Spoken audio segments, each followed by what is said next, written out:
And so we're going to have a pleasant discussion with him. But before we hear from the supervisors, Dr. Thompson? Well, Dr. Warren, I'm very excited about tonight, and I'm very excited about having the supervisor with us. As we stated in the earlier part, we're really excited about the things that he's doing and who he's representing, and looking forward to having a great dialogue this evening with him. It's been a long time, and we've been waiting in anticipation. So thank you so much for being able to have your schedule available for this evening. And Supervisor Anderson, I want to, you've got to say a word about the district that you represent because it's kind of unique, it's far flung, and we try to let people know every week, remind them that the city of San Diego and the county of San Diego are unique entities because both are sovereign charter entities. And so they can only work together voluntarily if they choose to, as opposed to other counties that might be general purpose and therefore fall under a whole different set of rules. So we want you to say a little bit about your district because it's kind of unique. And then when you mention it, people are going to be saying, oh, that's where I live. So please. So I'm very fortunate. I represent most of East County. I think that when people are thinking in terms of the county government, they frequently don't understand what we do, but we're the only government for the unincorporated areas. So when you're thinking about the city of San Diego, you have a city council, you have a mayor, you have your own law enforcement. But if you go to Lakeside or Spring Valley or Rancho San Diego or Ramona, Julian, any of those communities, that would be the unincorporated area, and it's the Board of Supervisors that makes those rules. Now, the interesting part is in the city of San Diego, we have council members and a mayor. There is no mayor of the county. We just have 5 supervisors. But I'm the only one that lives in the unincorporated. But the rules that we make are for only the unincorporated, not for the cities. Right. And so when people come up with good ideas, I have to explain why they need to be imposed in my district and not theirs. So, for example, if they decided tomorrow that all law enforcement should use rubber guns, when I call 911 living in Alpine, a deputy would show up with a rubber gun. But when they call 911, SDPD shows up with a real gun. And I think that's an important distinction because having skin in the game is important. Living under the rules that you make is important. And having to be accountable to your neighbors for the things that you vote for is really important. And the sheriff, in effect, becomes the chief of police for the unincorporated areas. Absolutely. Of the county. And, a lot of people who live in the incorporated areas have no idea about the rest of the county of San Diego, which is a very unique place. I got kind of a baptism when I first moved here almost 35, 40 years ago because I was a law clerk with county council. And so I think one of the first things I did was write a First Amendment opinion that involved a high school paper, I believe, in Fallbrook. But people miss it. I forget the mileage, the square mileage of San Diego County because it's one of the biggest in the state. Do you remember how large this county is in comparison to the 58? Because it was significant. Well, I can only speak to my district because Right. I know it intimately. It's over 2,000 square miles. Yes, yes. And, the interesting part, if you were to look at San Diego and the latitude it's on, and you went around to the other side of the world, we're the same size, same population as Israel. And when the Dead Sea Scrolls came to our museum, I remember. they put up 6 photos, 3 from San Diego, 3 from Israel, and I'll be darned if you could tell the difference because Wow. we both have desert. Brago Springs is no Yes. different. We both have coast. They're the same. And we both have a large population in big cities. So it was really interesting to see them contrast. And that's the only place in the world that we have the same temperature, the rain in the winter, not in the summer. We have the same climate, and we grow similar things. And we both have desal. So there you go. Well, I mean, it's great that we do have desal because we're talking about desalination, folks, and this is one of the things that makes San Diego one of the best. San Diego County is one of the best positioned counties in the state of California based on this drought that we're in. and it's because of all the years of planning. We had mountains of litigation with the Metropolitan Water Authority. I think one case went on some 10 years fighting with them. We've done things like we've lined the aqueducts so that no longer is the water just running in dirt where it can be absorbed. And I was looking the other day, I was flying back into San Diego, and I was looking out at Otay and noticing just how much the water has receded in terms of the space, remembering when it used to be so full that after a big rain, the fish would float downstream, and that's when they had to put those bridges over the Bonita Golf Course. You could just reach down and pull those carps out the water. There were so many there, and so of course all of that's gone now, and it's a whole different ball game. But we got some other things. I want to first applaud you for a position that you took in terms of the Race Human Relations Commission, which was renamed after former Supervisor Leon Williams, because as we all know now, Pastor Dennis Hodges came under assault because of a position that he took based on Scripture, and there was pressure to get you to rescind his appointment. And one of the things that I was so impressed with was when the Board of Supervisors actually took up the bylaws that had been drafted, and there was a proposal made that there be a training period. You were one of the people interested in supporting this concept that would help other people understand better, the true meaning of the diversity. And so I wanted to have you an opportunity to speak to that, because a lot of people didn't understand that it wasn't their choice. I still don't know where this group got the idea that they could have more power than the entity that created them in terms of it. Well, I think that we've gone in the wrong direction in society.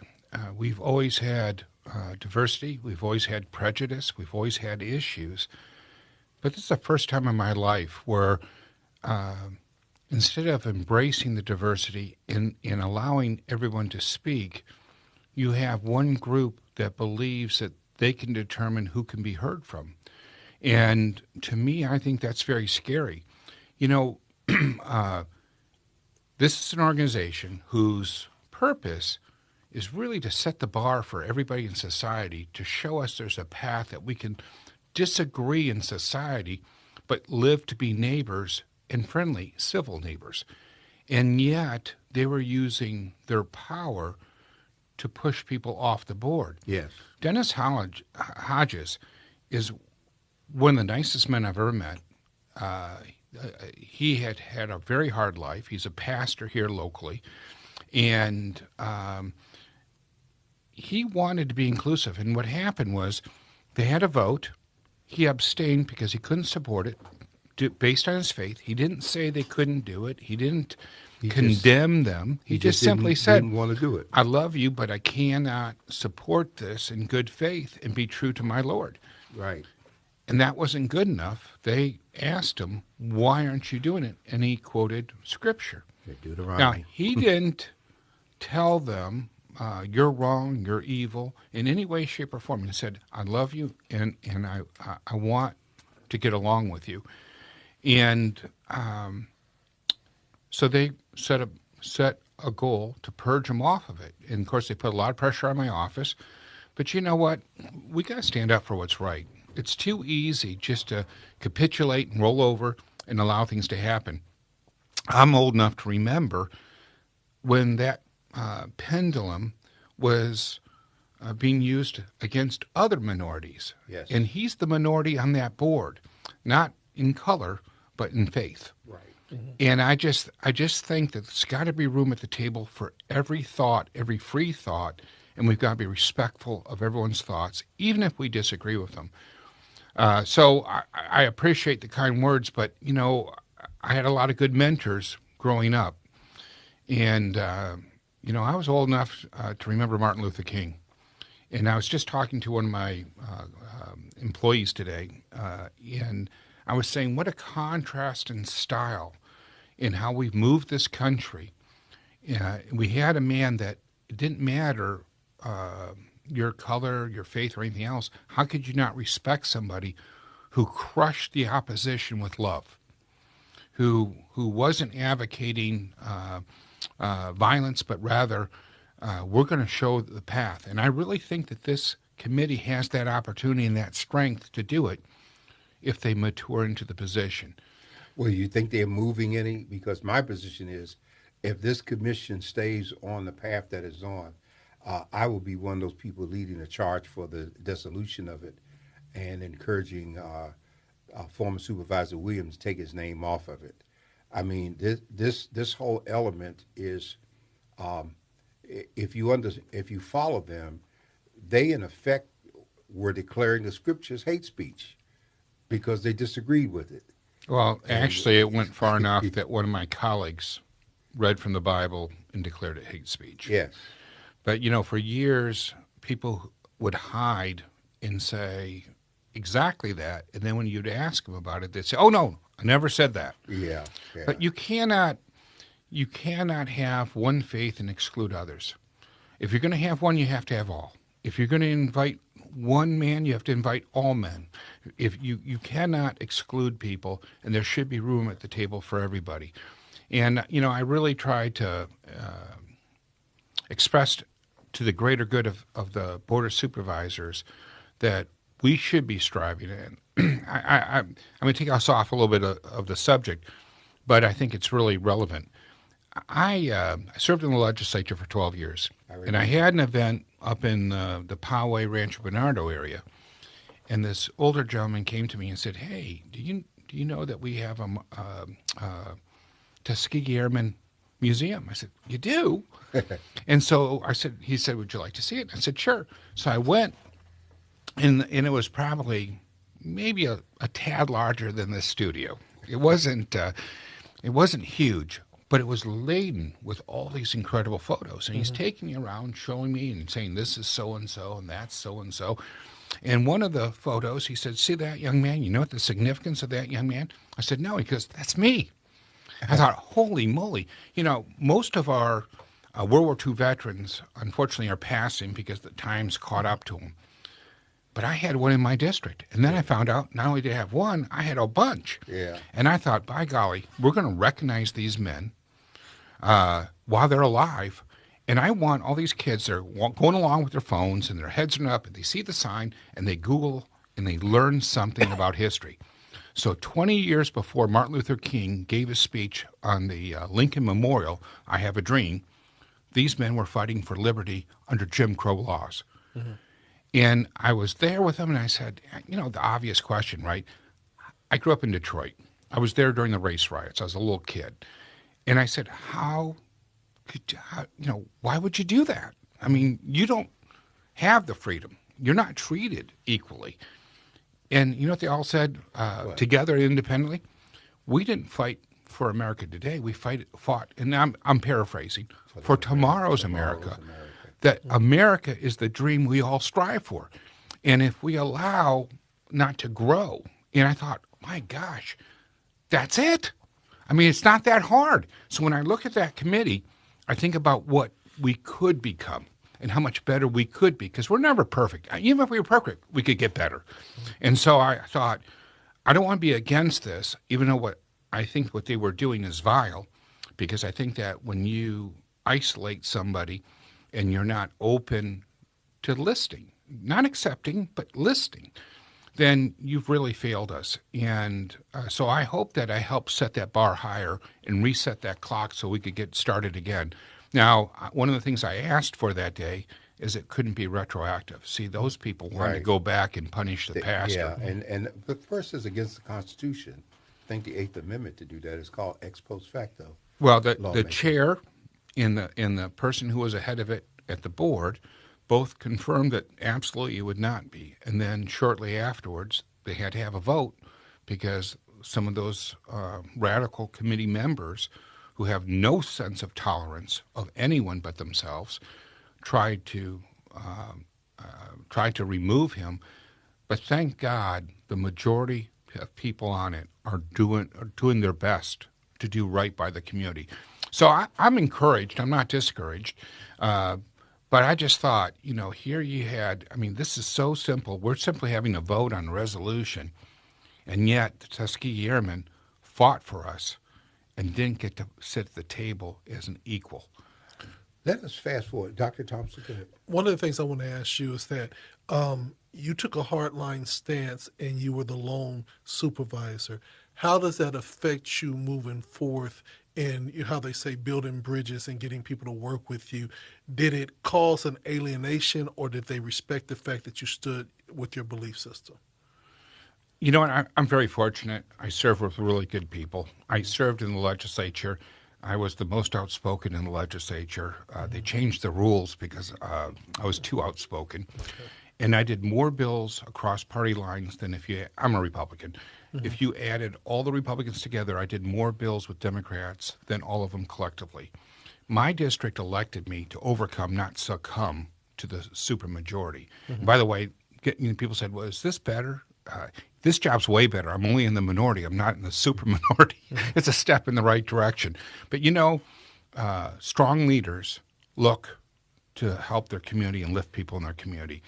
And I've been lucky that I've been able to work with folks that when we discuss the greater good, they've been very open to it. Now, mm-hmm. we've all met people in our lives that if you no matter what you offered, no matter what you did for them, it was never enough. Mm-hmm. And then we've met people that are grateful. And I'm very privileged to work with colleagues who are grateful when given the opportunity to help my district and all of San Diegans. Well, I want to fast forward to a couple of things. This week, the Board of Supervisors and the San Diego City Council held a joint, was it last week? Yep, earlier this week. Yeah, it went quickly. Yeah, a joint session at San Diego State University to take a position on homelessness. And I believe a resolution was passed that spoke to building 10,000 new homes between now and 2030. I might be off a bit. No, you're absolutely correct. And that housing's terrific. And I always say, if you're taking a baby step in the right direction, it's still the right direction. But we should be doing that every year. But this is the question, because the people in the city might not understand this. The general plan on the county at one point had a rule that spoke to not selling land for development that was less than 10 acres per unit on the land, if I remember this correctly. And that whole idea was to hold down the spreading and the urbanization of rural areas. And yet I noticed when I drove up 8 not too long ago, it's like the rule went out the window. I think the Board of Supervisors amended it or something. So how does that factor play in with this meeting? Yeah. So they're talking about infill, and they're talking about using land the city and the county have. They're not talking about doing it in my district. They're talking about putting additional housing inside the city. The problem with we have to do what we can do. But it would have been better if we had planned, not just added new units without adding all the street in services, in parks, and all the rest. So in my district, you could have, 2 years ago, built 18,000 homes. And with the new environmental law, they've reduced me to 600. So in a community like Ramona, where the water district is fully built out, with the notion that another 1,000 homes are going to tap into the sewer system, we have artificially capped that community and told those people that there's no room for their children and there's no room for their school district. As these neighborhoods, when I ran, I'm sorry for jumping around, I'll slow down. When I ran for office in 2006, I believe La Mesa's average age was like 68 years old. Okay. Now if you go into La Mesa, young families are everywhere. So what happens to Ramona when there's no place to move? There's not enough housing to move out of the house. So you can't downsize your house because there's no place to go. and no new families move in, and that school district gets smaller and smaller. And then the revenue, because it's based on the number of students, fails. Now we failed that whole community in their children. We failed them in the sense that we said, you're not valuable enough for us to give you mass transit. We're only going to give mass transit to people that live on the coast. The people that live out east, forget you. You're not worthy. And yet the people in the east are some of the lowest income homes. When you look at El Cajon, and now El Cajon has the trolley, but when you look at El Cajon and the homeless issue, the average household income is under $60,000. Household income. Well, let me pause you there for a moment because there's still more to this. I'm concerned that as we're talking about homelessness, and we had a regional task force, city council, all these things, but we also had a Colorado River going down, down, down. We got farmers that are going to have to be under further restrictions because the aquifers underground have been overtapped as well. We have not built the number of desalination plants we should have been building in California just because of what could happen if the water lines are ruptured. We got Mexico complaining because they're at the tail end of the river distribution. Sure. And so I don't understand. And Vegas went through this about 20 years ago. I remember when they were dealing with it, and they were making a lot of adjustments because of the water crisis. And we still take the lion's share of the water, but we're talking about building, which is going to add more water usage at the same time that the water supply is diminishing. Is everybody out to lunch on this issue? Well, first of all, 60 years ago, we sent a man to the moon with a slide ruler. Right. Today we've got computers, we've got more computing power in our phone, and we can't get anything done. I'm sorry, I just don't accept that. In East County, we have the Pure Water Project, where Padre Dam, Helix, and a couple of water districts are going to tertiary treat their sewage and provide a new water source that's going to produce all sorts of acre-feet of water. We've invested $3 billion.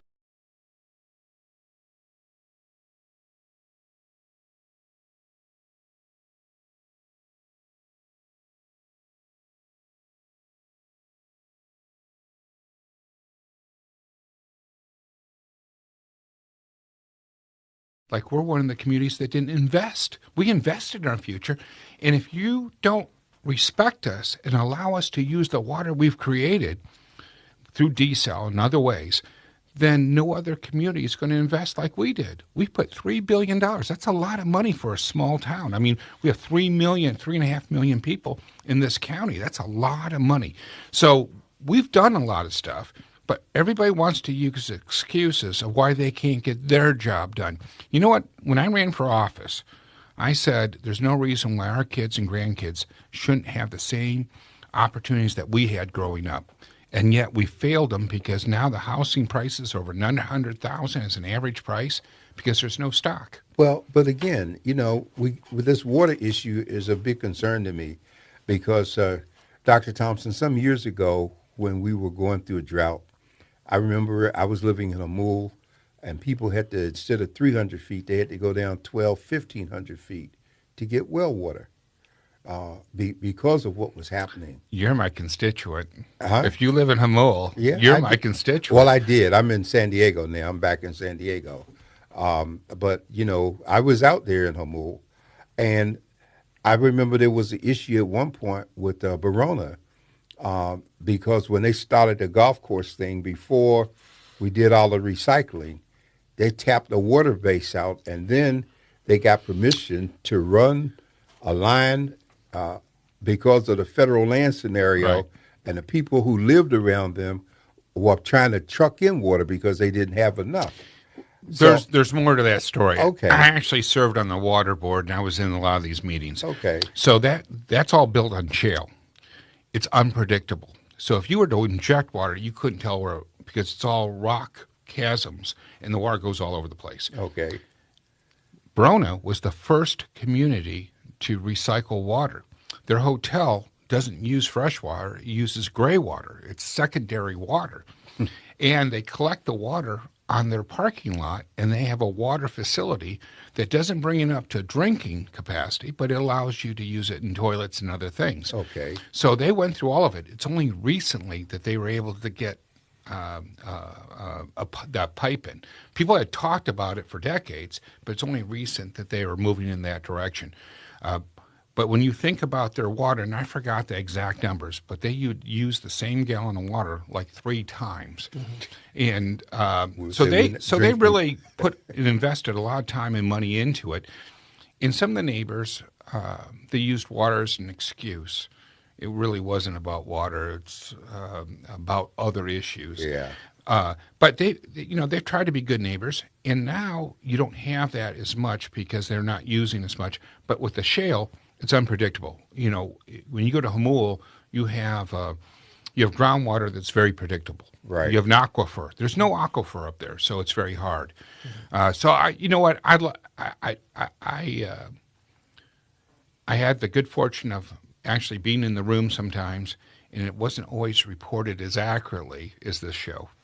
Well, I just wanted to make this observation. The reason I raised the water issue, Dr. Thompson, and it's coming back again, is because when the word goes out for people to save water and they start doing things like putting in artificial turfs and monitoring, the next thing you know, their water bill goes up.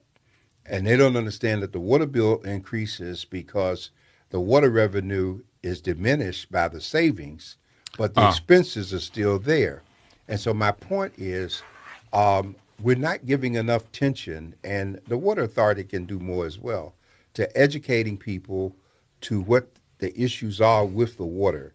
And as much as homelessness is an issue, we continue to marvel at how all these new apartments are being built all over San Diego. Some they're just calling them condos, and they're using the word affordable as opposed to the word available. And last week, the rent moratorium collapsed, so now evictions are going to be up. So there are going to be more people evicted and put on the streets, and the homelessness numbers are going up. Yet we don't want to talk about rent control, and we don't want to talk about landlords that are just gone crazy with the increases that they're putting on people right now. So is the Board of Supervisors looking at this, since most people don't understand that you have a county housing commission, as I recall, separate from San Diego Housing Commission? Well, you've asked me a lot of questions. I haven't been on the board for 2 years yet, and I'm still learning. So some of this stuff, and I don't, I've known you a long time, and I knew some of your history. I was shocked to learn how up to your eyeballs you were in politics years ago. You've forgotten more than I've learned yet. So you got to throw me a bone on this. But I will tell you, we're facing a lot of crisis, but most of it we created. Yeah.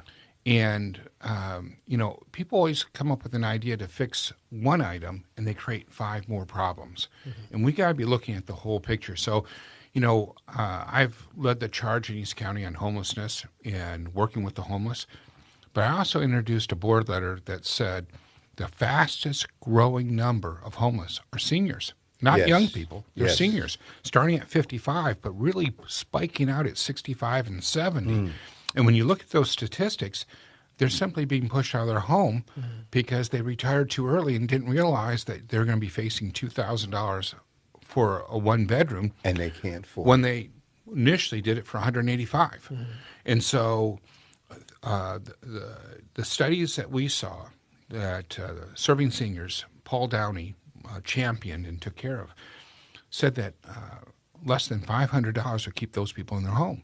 So you have somebody that doesn't have a substance abuse issue, doesn't have a mental health issue, they just have poverty.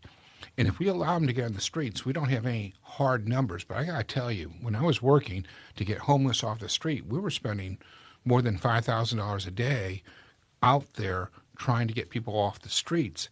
So I championed this with one of my colleagues because I thought, let's try it in a pilot program. If it works, first of all, why wouldn't you want to help Grandma and Grandpa? Of course we want to help them. Secondly, it's good for society not to have grandma and grandpa on the street because it's going to cost us far more with emergency rooms. And they're not going to get the medicine. They're not going to have access to the care that they need. And we've destroyed them at the end of their life where they have no ability to defend themselves or fight for themselves. Well, you have two great things going on out there. We want to applaud the effort that Pastor Slade has done at Meridian with It's the fantastic. tiny homes. But we're not going to forget, and you were there, the effort, I think it's over off of Mollison, Yep. where they have set up the shelter. That was mine. Overnight. Yeah. That's mine. It was Yeah, the first. heard about that. 'Cause So that's it's important. called safe parking, and what we found, so I've had to do a lot of research. I mean, you get in these jobs and people say, "Oh, it's so easy to do the job." It's easy to get elected. It's hard to do good governance. It's because you really have to know a lot of subject matter. So I've been just working 7 days a week, studying all these things, looking at papers, trying to figure out what we can do. Every study shows that safe parking is highly successful. So we Yes, have it is. we have individuals and families that are living in their cars today. It could be because they missed a week of work, they got laid off, and they were working from paycheck to paycheck, and they didn't have the money to get into another apartment. So they're living in a car. Their kids are in our schools. There's no substance abuse. There's no mental health. They just have a low-end job. And some of these people are in college or they're in trade school trying to improve their job skills, and they have no place to be. So instead of parking on your sidewalk, and then the 3-year-old has to go to the bathroom, and where are you going to go at 3 a.m? Right. Now they have showers, they Right. have bathrooms, they have a safe place, but they can't go there till 6 o'clock at night, and they have to be out at 8 o'clock in the morning. So they can go to work, they can take care of their family, but then they have a safe place. And then we have security there 24/7. So when they're sleeping at night, they don't have to worry about being robbed. Right. And look, is it optimum? No. These are all stepping stones to address a much deeper issue, and that is having enough quality jobs in quality housing. Well, Dr. Thompson can speak to the fact that he has unsheltered kids in his school, and our organization, Black Men and Women United, a couple of years ago, adopted one of the schools that we had over 70 kids that were couch surfing, and we put in a pantry and still supporting it. And so, Dr. Thompson, speak to your project there. Well, one of the things that I'm very curious about is how do we use school facilities to help us with the homeless population? You know how we have the 6 to 6 program and at 6 a.m. to 6 p.m. allowing parents to go to work, but there are some parents that actually go to work from 6 p.m. to 6 Right. a.m. In other cities, they have what they call a nighttime 6 to 6 program that allows parents to actually work late night shifts and still have their children being watched before they do that. I'm very curious of how do we look at the infrastructure that we already have, and the schools are one of the biggest infrastructure, and how do we allow them to be able to help us with the homeless population? I look at just overall the amount of wasted food that we lose out of our cafeterias. And I literally have children. I'm at a school that has over 43% homeless children. And we would argue with the cafeteria staff and everything, why can't you let the children who are still hungry take the food with them? And because of procedures and policies and everything else. And so they pack it up and they throw it away. Ugh. That's just sickening. Well, this has always been a problem. Some 50 years ago when I was on the Hill, because I was so young, the committee I worked for created and implemented the school lunch program. And one of my assignments was to go around the schools at lunchtime. And they let me in when I showed my congressional ID. But I went through the lines. They all thought I was just one of the kids. And I tell you, the waste that I saw, the mismanagement of food, and to see that we, in a sense, we have gotten worse today because at least in that day, they were serving hot, wholesome meals. Today, all you got is Taco Bell and McDonald's and all kind of fast food and machines. And I want to say the school district has gone a long ways trying to put in healthy foods to homegrown and to get people oriented.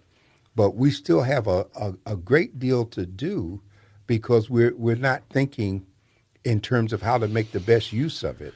And I want to just add to it. The one thing that, a lot of people talked about the pandemic and some of the positives that came out of the pandemic. During the pandemic time, that was the only time that I actually saw that the students, anybody who wanted to take food could take food. And at the end, after all the kids were served, the lunch people would come out with all the leftover food and say, anybody want any more? And literally some of our kids were taking 4 and 5 and 6 hamburgers, and it wasn't looked on as anything bad. And one kid said, I finally am going to be able to contribute to my family. And this kid, literally straight A student, he walks out of my school, he goes down the street, and he gets into a car with 3 other siblings and a mother. But he became a provider because he was able to bring home food. When you think about it, too, what builds your character more than providing for your family? When you think about the social fabric of our community, we want everybody to be a provider for their family, right? Mm-hmm. We're a better country when we're all pulled together. Mm-hmm. And when we look to government for all the answers and not empower individuals, mm-hmm. I think that we're in a better place. Mm-hmm. So I think that's terrific. My first year, I inherited some projects that are slow moving, and one of them was a library in the Casadero area. And I went back and I said, we need to reimagine it. It has to meet the community. Having a pyramid to storing books mm-hmm. is not going to solve or change people's lives. And so first we did a questionnaire, and everybody on Mount Helix filled it out. Nobody in Spring Valley filled it out. So that wasn't really helpful to what I wanted to accomplish. So mm-hmm. we set up meetings with all the principals, and I reached out to the mayor of La Mesa. He taught in that school district, and his school was right there, and he knew everybody. Mm-hmm. Then we reached out to all the charities and all the nonprofits that serve that area. So what we learned was, one, Meals on Wheels has a big population, but they didn't have a place to store hot food. Mm-hmm. And so people weren't getting hot meals, they're getting sandwiches. There's nothing wrong with a sandwich, but it's not a hot meal. And then we looked at the number of kids that are lockbox. As I was a kid, we called them latchkey. Yeah. And we looked at that. Kids are not going to show up unless there's something fun, there's something that intrigues them. But once you have the kids there, then you have an opportunity at mentoring. You have a chance to go through their homework with them, and you have a chance to keep them in school. Then we looked, and they're building in Casadero. They want to create festivals. They want to have more opportunities of like 3rd Avenue in Chula Vista, where the community comes out, and they do that. And it's a good thing. I grew up in Spring Valley, so I'm very familiar with it. And I said, why not have commercial kitchens in the library that Meals on Wheels can use to store their food, but use those commercial kitchens to teach young people culinary arts? Why aren't they making food for the festivals? And I reached out to Brona, I reached out to Viejas, I reached out to Hamul, and I asked them, do you have a need, and would you be willing to fund perhaps an instructor? And they said, absolutely, we'd love to do it, and we'd love the kids to intern. So now you have a career path for these young kids. Mm-hmm. Maybe they do it, maybe they don't do it, but they're going to enjoy it, and they're going to want to go there. But to be in the program, they have to do their homework. And if we get them doing their homework, then we've getting value added. Mm-hmm. But I'm tired of building pyramids for the adults. I want to make sure the future generation has skill sets that can take care of the generation following them. And we went back and do it. Now, I got redistricted. It's no longer my district. Yeah, that's so, the issue. So I went to my colleague, and I walked him through it, and I think he's going to move forward with it, but it's no longer for me to choose. And I've taken all the people, all the folks that I built a relationship with. The other thing is I work with a lot of the folks. People have pride in that community, and I love that community. I've always represented them, and it's in an area that people appreciate people who care about them. And so we had a bunch of individuals that took over the parks. They said, we're not going to allow the homeless to keep our children from using the swings, but we're going to work with them. And so they worked with a lot of the homeless. They know everybody's names. They became somewhat of a community. But when you look at Lamar Park, every Saturday, 6 to 9 family members come down there and clean the park to make sure that the kids can use it. Yeah. So I went back to those members and I said, we have a park committee for this area. Why aren't you on it? Why are we allowing some coffee clatchers who like sitting down on Saturdays but don't give a hoot about the actual park? The people that have skin in the game should be at the table, and we should give them the priority to be at the table. And so that's what I did, and I know that Nathan's moving forward in that direction, but I don't keep tabs on it because it's not my district, and I want to make sure I don't step on his toes and vice versa. So one of my last questions would be, with cultural diversity, we're one of the most diverse cities around the nation. I always say, if you can get it right in San Diego, Come to East County, it's the United Nations of America. and that's the thing that I was going to ask you. How are you balancing off the different cultures? And because at one point going east was for African Americans was like it was an unsafe travel, and people still fear coming east. It's a different world now. Okay. I mean, listen, come east. Come east, buy a hamburger. We love you. Buy a house. We want you to be our neighbor. So I grew up in Detroit, and when I moved here, I went from the largest Chaldean community to the second largest Chaldean community. And then when I went up to L.A. for college, I thought, what in the heck is the Mediterranean food? I love Mediterranean food. That's when I learned that I was just very fortunate to live in a very diverse area. But over the years, I advocated to bring more refugees in. If you're a refugee and you're coming to our country and you're fleeing with your life, you want to be surrounded by people that understand your culture. You want to be surrounded by people that speak your language, and you're going to assimilate faster into your new home if there's somebody there to mentor you along the way. So I wrote a board letter preparing the county for the Afghans when they came. Well, we already had the largest Afghan population. When you go down in El Cajon, a lot of the signs are in Arabic and Farsi, and they're Aramaic. And then, people think, well, the Afghans are from the Middle East. They're not. They're from Asia. But, in America, we're pretty shielded on our knowledge of other countries. But they're a great community. We have Muslims. We have Christians. We have Syrians. We have all these folks from different religions, different areas, all living together in harmony. And they're getting along because at the end of the day, it gets back to the Tuskegee Airmen. We fight for America because not what it is today, but what it can become tomorrow. And I think that as long as we keep that in mind, that there are greater goals to strive for, it keeps you, gives you a sense of purpose and gets you there. And I'm sorry, I'm long-winded. Well, that's okay. We got a question that came in. Sure. And this is a question that gets raised across the board with the Board of Supervisors. And the caller wanted to know whether or not you have African Americans on your staff. I do. Your office staff. I do. Okay. And you might, I remember your staff being diverse in terms of people there. Well, at one point, my staff was the most diverse. Right. And one of my colleagues said that she was, and then somebody corrected her. I didn't correct her. But you know what I do is I have an internship program. And the UC system, when I was in the legislature, we had 2,000 young people. 70 interns at any given day would be working in my office. But that was a step up. They get a letter of recommendation from me. They can take it to a trade school. They can take it to an employer. They can take it to a college. Okay. And it gives them a huge leg up.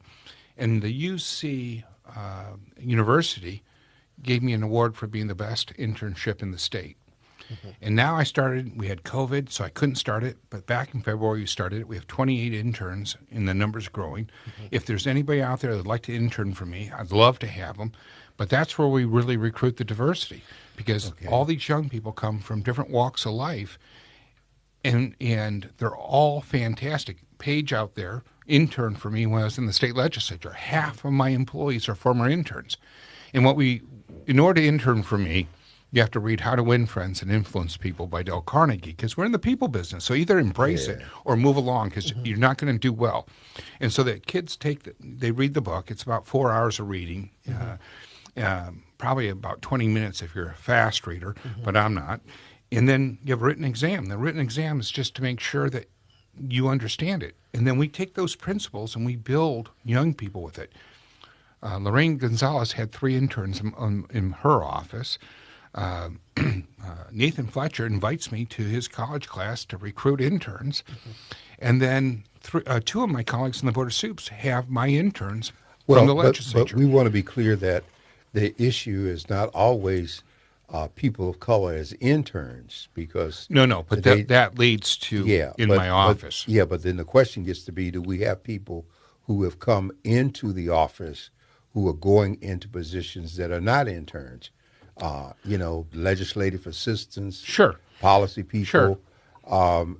That was always a crisis with San Diego County, and I know some of the members on the board still have that issue in terms of having people of color on their staff.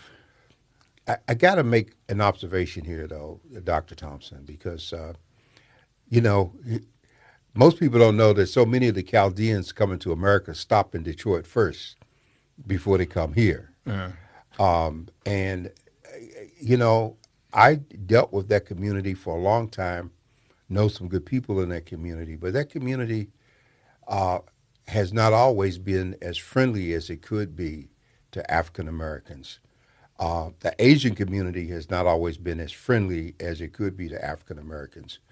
But the turning of the tables in this country, like what happened in Atlanta and what happened following 9/11, especially in East County, where people were being attacked because of their appearance. No one cared that, everybody who looked Chaldean was not Muslim because of the Christian community. And people didn't begin to see this until we had that situation out of Iraq, where you almost had to do a rescue scenario because of the ultimatum that was given, that people needed to either convert to Islam, renounce Christianity, leave or die. And so a lot of money began to float in to help with that. And so I'm mentioning all of that because now we have an issue in Lakeside. It's not over because of what happened with that stabbing. It's not over in terms of the attitude of some of the sheriff's deputies that have been reported as being less than what they should be. And I'm just wondering, with the sheriff's position on the ballot coming up, how is that playing for you? I mean, because you've got to deal with those folks. And then you have a member of Congress, I think Darrell Issa, does he Yes. represent your area? Yeah. Who was out and has come back, and he's kind of radically different as a Republican. So how do you balance that? Because you're about people, and yet you're part of a party and an element that's not out there. I don't know if I kind of worded that it's kind of a lot to grab. I'm a Republican because I want to empower people. I don't look at it as a way of stepping on people, but to lift people in my community. I don't want government to drive their family. I want them to drive their family. I want them to grow and do an incredible job. The internship was created to give people. So I have the second poorest district. When you go back to, say, El Cajon, with the average income under 60, I'm talking about household income. Yeah. So the Board of Soups spent $42 million in COVID bonuses for all our county employees. When I took the number of county employees and I divided it by their wages and benefits, they averaged over 124,000. I'm the only supervisor who didn't vote for that. And I said, not that they're not worthy, not that they didn't work hard, but I cannot step on people making household incomes. When COVID hit, they lost their job, not because they owned the restaurant, because they were the busboy. Right. And so to turn around and to step on them, to give those who have more. No county employee went without a paycheck. No county employee went without health care. No county employee went without a retirement. These people have nothing. We all say that we care about lifting people in our community, but if our actions don't reflect it, we've failed. And those folks need a champion.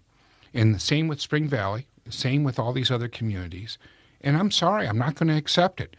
When I got elected, we had over 100 illegal pot shops in my district. Yes. One of them was one door away from Lakeside Elementary. Why would you locate with a sign spinner next to an elementary school if you didn't intend to sell to children? And so I reached out to law enforcement, and they said, well, they won't get prosecuted. And I went to the DA, and they said, well, there's nothing to do. We said, if you stand around me, you'll hear a lot about the moon. But I'm sorry. I'm not going to accept these as answers. And so Nathan Fletcher was my third vote. He was very helpful in helping me navigate. I was new on the job and not been on it very long. But we put $2.5 million into law enforcement. We shut down over 100 illegal pot shops. Some of them we shut down as many as 3 times. You know that we had Crips and Bloods coming down from L.A. to rob them? You know, if you're going to rob somebody, you don't rob the bank. They couldn't put the money in the bank. You don't rob the bank because the law enforcement will protect them.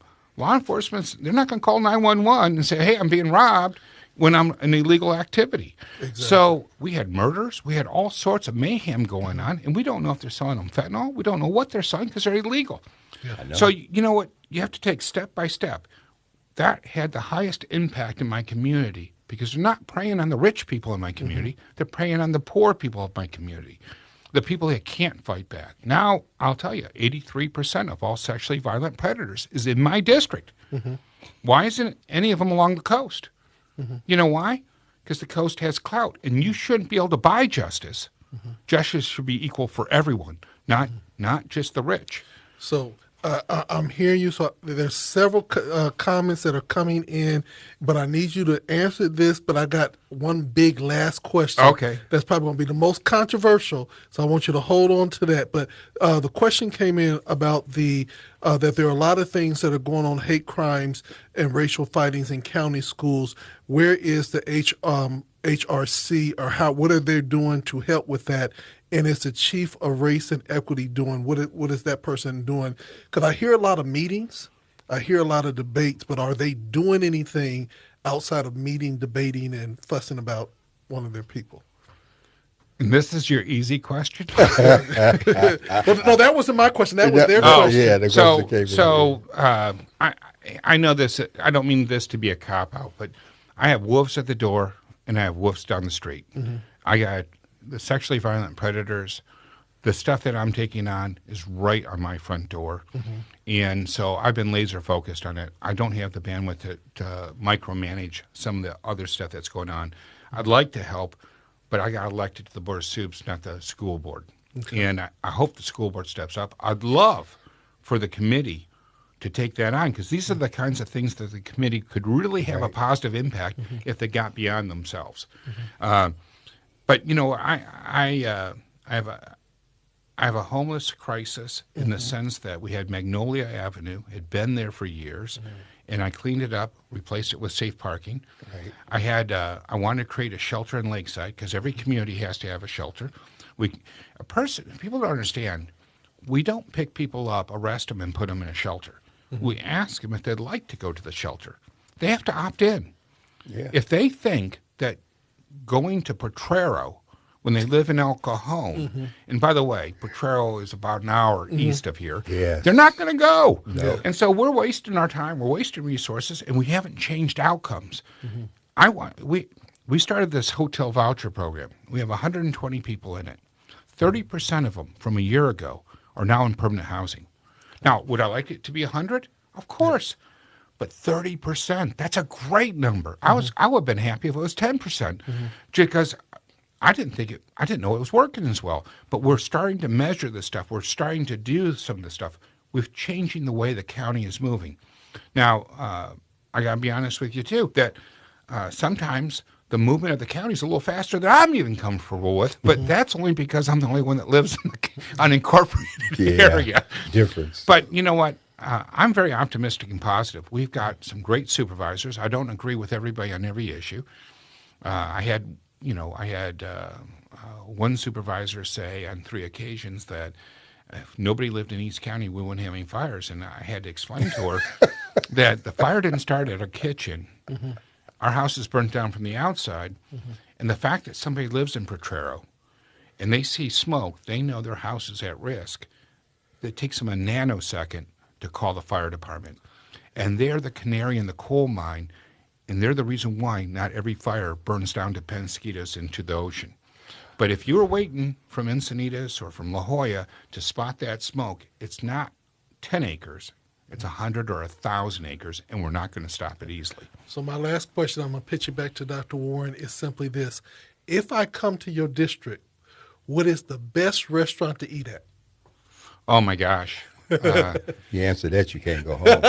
I have the best restaurant, unfortunately, recently closed. I used to live at Perry's. Okay. And there's yes. still a Perry's, but it's in San Diego.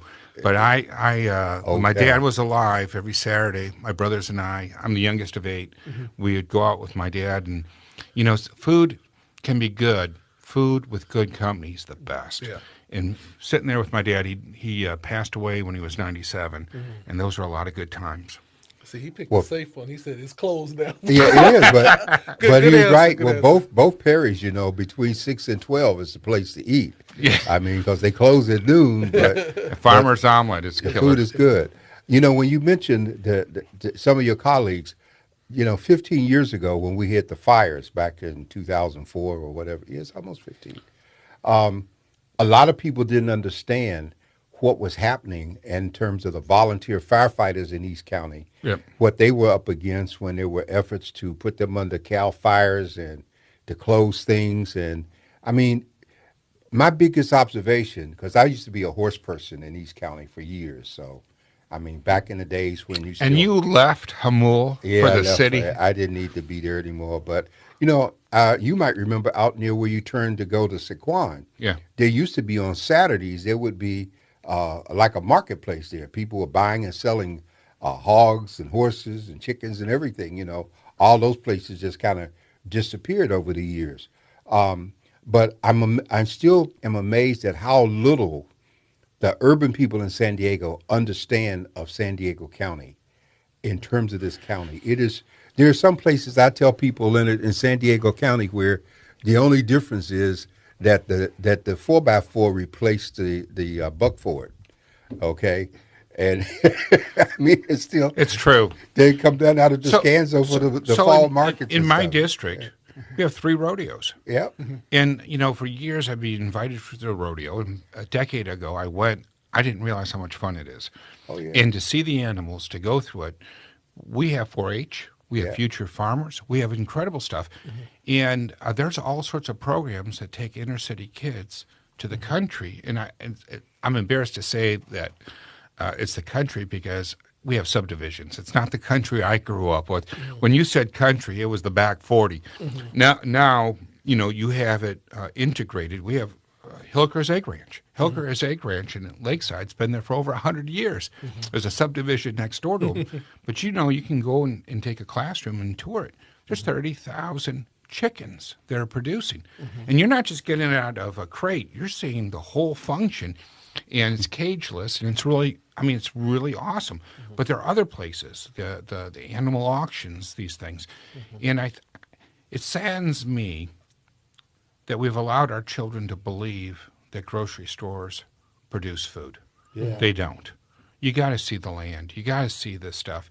I'm going off on a crazy tangent because you guys have me really going tonight. We run out of time, but I'd just say I took my kids to Yosemite, and they were all talking about how we got to preserve it, and we want people to hike in. And I said, the moment my kids don't get to see the beauty, they'll never want to protect it, and they'll be quick to vote to turn it into a parking lot for Walmart. I think that we need to get back to exposing kids to everything. Amen. Well, Supervisor, we have been blessed to have you with us. We enjoy the heartfelt commitment. I've seen and worked with you in Lemon Grove, and as we've done things there. And, one of the interesting things about that, matter of fact, I'll be in that community tomorrow night doing my 3rd annual Fireside Chat with the Historical Society. Oh, yeah. Okay, so but we are glad that we were able to get you in. We don't intend for this to be the last time. I feel very strongly about interacting with all the people in government, and I guess the only one we haven't talked to so far is Lawson Reamer. Oh, she'll come on. She's a good person. Yeah. You know what I'd love for you to do? I'd love for you to come out to one of my community coffees and cover it. It's Donnybrook. I get out there. Yeah. People can ask me anything they want. It's nonstop. We Facebook Live it. We've heard about them, and I've been telling people it's safe to go to Lakeside and Santee. Well, I used to have them in Lemon Grove when I represented. And by the way, the mayor, Vasquez, Raquel is an incredible person. You know, when I was in the legislature, every year I'd have a community coffee there, and I wanted to have one. She was on the council at the time. Right. And I went to the mayor. She said, no, I don't want to do it. I went to the city council. Nobody wanted to do it. Only one council member wanted to do it, and she helped co-host it with me, and we've been the best of friends ever since. Mm-hmm. You know, you want to surround yourself with people that love their community. We're not always going to agree on we agree on the goal. We don't always agree on how to get there. Mm-hmm. But if you don't have it in your heart, you're never going to serve the people. Well, the former mayor had a different agenda, so we understand that, and I remember her well. But we're glad that you came in. We're going to invite you back again, and just keep up the good work. And we're going to stay close on this resolution and all of the issues that are down there. We're very concerned. And my office is open. If someone's having a problem, call me. It's my job to make government work for you. All right. Thank you again. Thank you. Appreciate it. Well, there you have it from the desk of the editor. We're so fortunate that you tuned in. Tune in next time. We'll get together. Download us, follow us, get the paper, tune in to GOD Radio, and we will continue to give you great information. And also continue to give us the comments, because we will share the comments with every one of our guests. All right. Have a good night. Great. I got to run.